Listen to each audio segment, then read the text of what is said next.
Hey guys, Shane here with One Shift at a Time. How you doing? It's playoff time. We're going to do some series previews.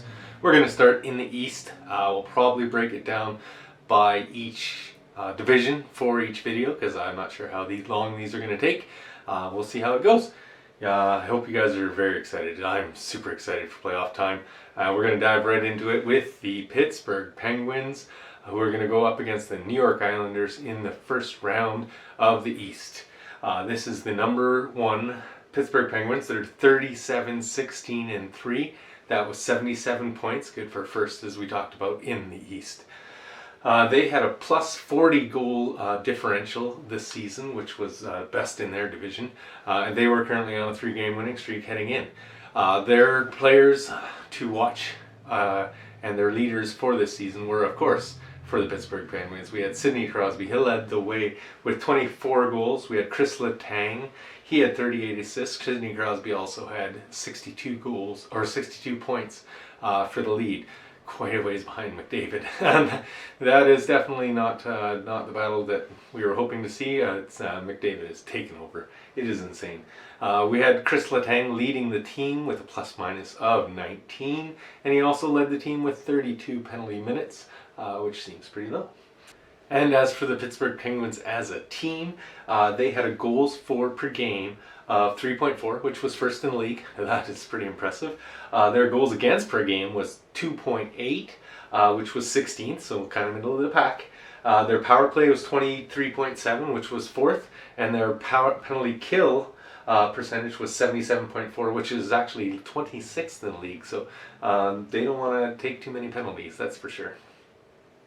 On the other side of the coin, we have the New York Islanders. They were 32-17-7.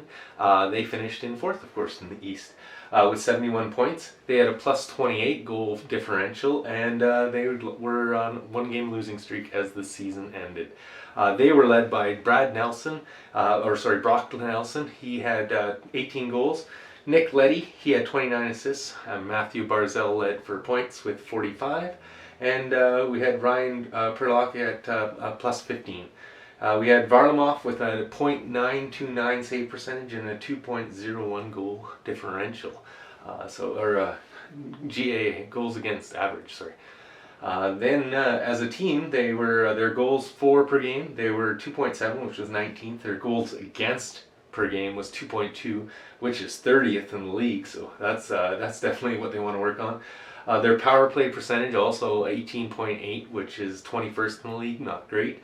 And their power penalty kill was 83.7%, which is 6th in the league. So this could come down to some special teams. We'll see. But I'm thinking Pittsburgh will take this, but that's why we watch the series. I'm also planning on doing a video of my predictions in a tree before the playoffs start on Saturday.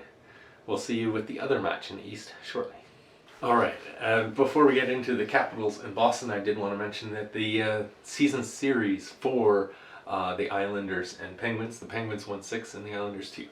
Alright, now into Washington and Boston. So the Washington Capitals went 36-15-5 for 77 points, good for second in the East. They had plus 28 goal differential, and they were on a 2-game winning streak as the playoffs begin.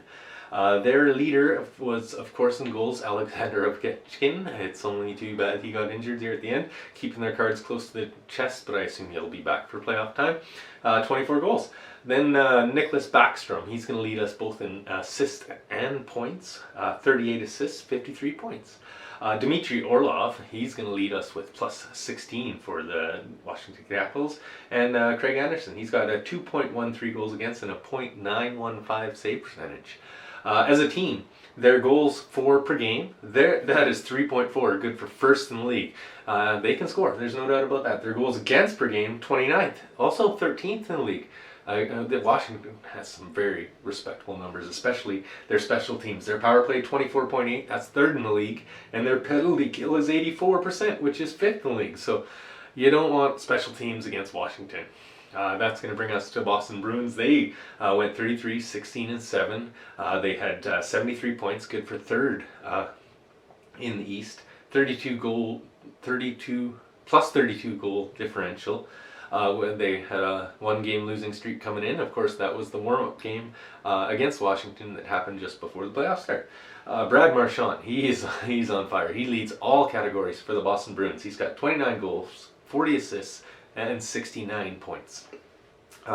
I gave Jeremy Swayman credit for being the best goaltender for Boston. He's played 10 games, which in this shorted season, that's a good amount of the games. So he has a 1.5 goals against and a 9.45 save percentage. So Boston's got a couple good options in goals. That's really going to help them.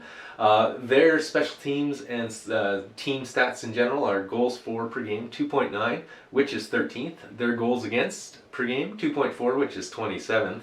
But their power play is a 21.9, which is 9th, and their penalty kill is actually 86th, which is 2nd in the whole league, so that's pretty darn good. Their season series, unbelievably, went 4-4. So this could go anyway. This could be a Game 7er. Let's see. I'm so excited for the playoffs. And of course, make sure you like, subscribe, share, do everything as always. Love you guys. Take care. See you in the next one.